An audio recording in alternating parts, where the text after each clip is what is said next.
अस्सलामुअलैकुम दोस्तों, उम्मीद करता हूँ सब लोग खैरियत से होंगे। Welcome to my new blog. And आज जी गाइस सुबह सुबह उठ के फ्रेश हो चुके हैं और आज है जी 12 रबी अव्वल और ये मुसलमानों के लिए बहुत ही ख़ास और बहुत ही बड़ा दिन है। और आज हमारे हजूर पाक की विलादत हुई थी। हज़रत मोहम्मद सल्लल्लाहु अलैहि वसल्लम हजूर पाक इस दुनिया में तशरीफ़ लाए थे। तो आज का दिन हम मुसलमानों के लिए बहुत ही बड़ा दिन है। और अभी ये जी मैं जाने लगा हूँ शॉप की तरफ, शॉप पे जाने लगा हूँ।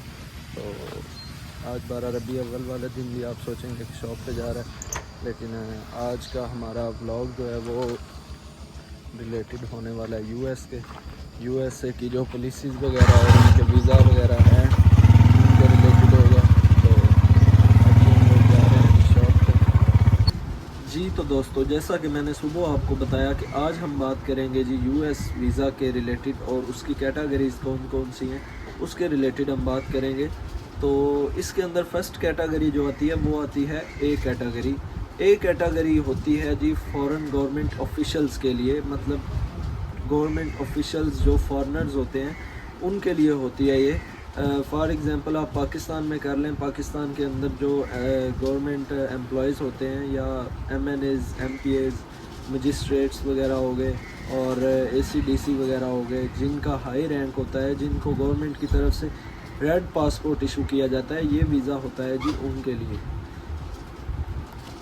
इसके बाद आती है जी बी कैटेगरी। बी कैटेगरी के अंदर आती हैं दो चीज़ों के अंदर एक चीज़ है जी टूरिज़म और दूसरी है बिज़नेस।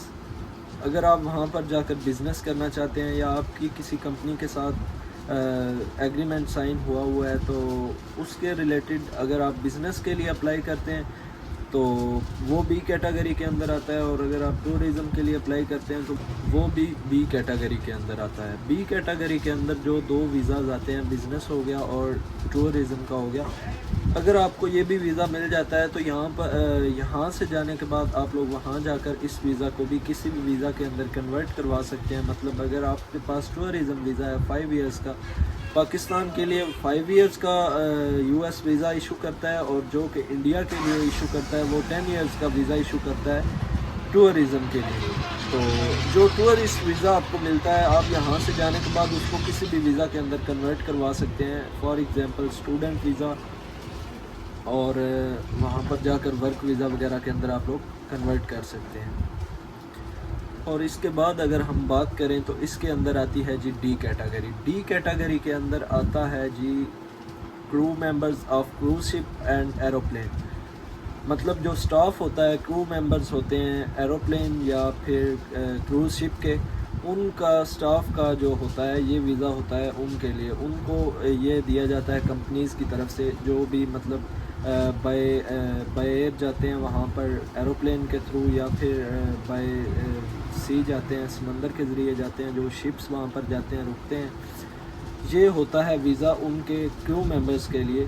तो ये वहाँ पर जब जाते हैं, ये इन्होंने वहाँ पर स्टे करना होता है, ये उनके लिए वीज़ा होता है। एक स्पेशल टाइप होती है डी वीज़ा, जो कि नॉर्मल लोगों को इशू नहीं किया जाता। डी वीज़ा आता है जी सिर्फ क्रू मेंबर्स के लिए। अगर फॉर एग्ज़ाम्पल मैंने वीज़ा अप्लाई करना है, मेरी टाइप और होगी क्योंकि मैं एक आम बंदा हूँ, वो क्रू मेंबर हैं एरोप्लेन या क्रूज़ शिप के क्रू मेंबर्स हैं, उनकी वीज़ा टाइप ही और होगी, उनके लिए डी वीज़ा टाइप होगी। और अगर मैं अप्लाई करना चाहता हूँ या आप लोगों में से कोई अप्लाई करना चाहता है तो उसकी वीज़ा टाइप होगी बी वीज़ा के अंदर आएगी। आगे से बी के अंदर भी B1 हो गया, B2 हो गए। उनमें से एक है जी टूरिज़म वीज़ा और एक है, जैसा कि पहले आपको बताया, बिज़नेस वीज़ा। अगर हम लोग अप्लाई करना चाहते हैं तो हमें वो अप्लाई करना पड़ेगा। और एक है जी F कैटेगरी के अंदर आता है स्टूडेंट वीज़ा, जो कि स्टूडेंट स्टडी के लिए जाना चाहते हैं। हम लोग वो 3 कैटेगरीज़ में अप्लाई कर सकते हैं, या तो बिज़नेस या फिर टूरिज़म और या फिर स्टूडेंट वीज़ा के लिए हम लोग अप्लाई कर सकते हैं। इसके साथ साथ इसके बाद आती है जी F category. F visa category US की है, जो कि इशू की गई है स्टूडेंट्स के लिए। स्टूडेंट्स अगर अप्लाई करना चाहते हैं उनकी कैटेगरी होगी F कैटेगरी, जिसके अंदर स्टूडेंट्स अप्लाई कर सकते हैं। स्टूडेंट्स यूनिवर्सिटीज़ के अंदर, हाई कॉलेजेस के अंदर या फिर स्कूल्स के अंदर अप्लाई कर सकते हैं। स्टडी वीज़ा के लिए। और इसके साथ इसके अंदर आता है जी लैंग्वेज कोर्स वीज़ा, जिसके साथ साथ आप लैंग्वेज कोर्स वीज़ा अप्लाई कर सकते हैं इस कैटेगरी के अंदर। फॉर एग्ज़ाम्पल अगर मैं करना चाहता हूँ, मैं वहाँ पर जाकर कोई लैंग्वेज कोर्स वीज़ा करना चाहता हूँ, फॉर एग्ज़ाम्पल हो गया इंग्लिश लैंग्वेज कोर्स वीज़ा, मैं इंग्लिश लैंग्वेज का कोर्स करना चाहता हूँ, तो उसके लिए मुझे एफ़ कैटेगरी के अंदर अप्लाई करना पड़ेगा, जिसके अंदर आता है जी इंग्लिश लैंग्वेज कोर्स वीज़ा या फिर स्टूडेंट वीज़ा। ये सारे आते हैं जी एफ़ कैटेगरी के अंदर, जो कि हम स्टूडेंट्स अप्लाई करते हैं या फिर कोई भी स्टूडेंट अप्लाई करता है तो उसको करना पड़ेगा एफ़ कैटेगरी के अंदर अप्लाई। इसके बाद अगर हम बात करेंगे जी, तो उसके अंदर आती है जी कैटेगरी। जी कैटेगरी आती है फॉरेनर ऑफिशियल्स के लिए, जो कि मेंबर होते हैं for members of any organization, international organization और मल्टीनेशनल कंपनीज़।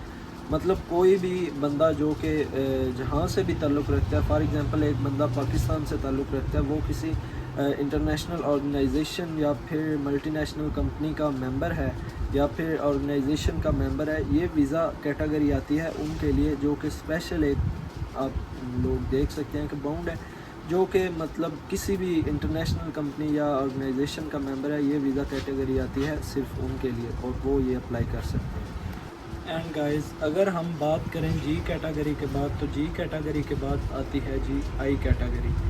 आई कैटेगरी आती है मीडिया रिप्रेजेंटेटिव्स और जर्नलिस्ट वगैरह के लिए, जो कि मतलब आप लोग सहाफ़ी कह सकते हैं उर्दू ज़ुबान के अंदर, जैसा कि इकरारुल हसन हो गए, वो जर्नलिस्ट भी हैं और सरेआम ARY सरेआम के होस्ट भी हैं।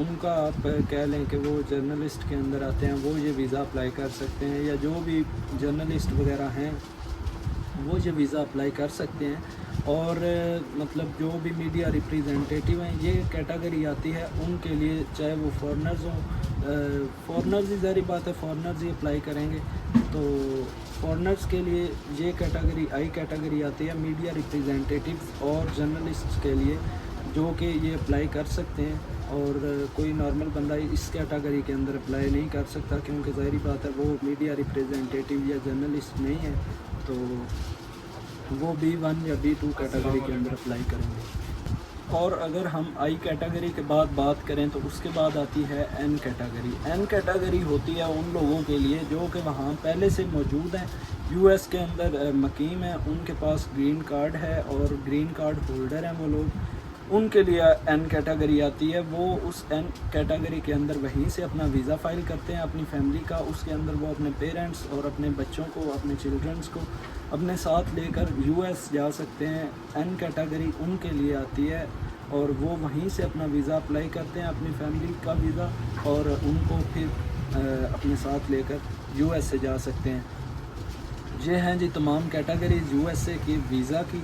और USA का वीज़ा आप लोग ऐसे अप्लाई कर सकते हैं, D160 फॉर्म है, सिंपली उस पर आपने जाकर अगर आप विज़िट अप्लाई करना चाहते हैं, बिज़नेस अप्लाई करना चाहते हैं, बाकी जो कैटेगरीज़ हैं वो तो डिफरेंट आती हैं, लेकिन अगर आप अपना विज़िट और दूसरा बिज़नेस अप्लाई करना चाहते हैं तो वो आपका आएगा जी D160 फॉर्म के अंदर, और वहीं से आप लोग अपना विज़िट अप्लाई कर सकते हैं, अपना बिज़नेस अप्लाई कर सकते हैं। उसका फिर आपका कुछ देर बाद आपको इंटरव्यू की डेट्स मिल जाती हैं, वहीं पर इंटरव्यू पर फाइनलाइज हो जाता है कि उन्होंने आपको वीज़ा देना है या नहीं।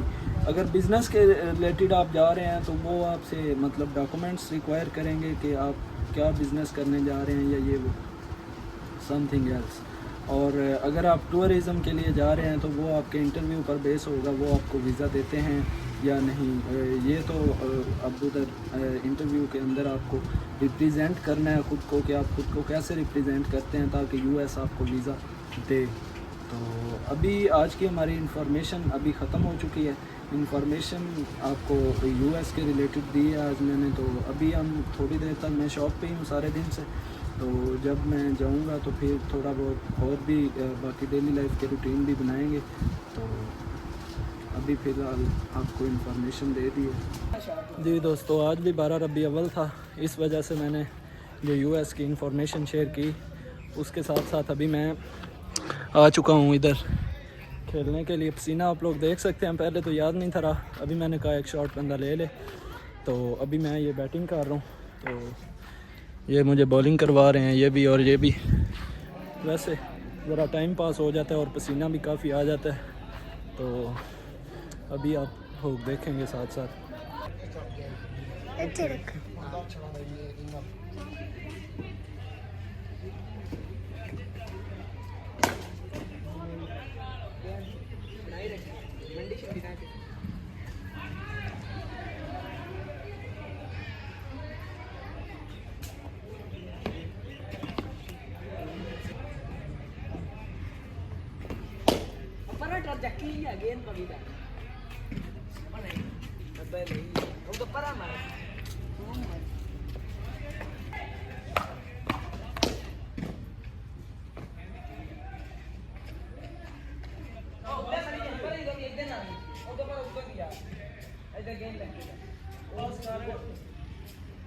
ओए किन बंदा जी तो दोस्तों अभी आप लोग देख सकते हैं कि हम लोग खेलने के बाद फ्री हो चुके हैं।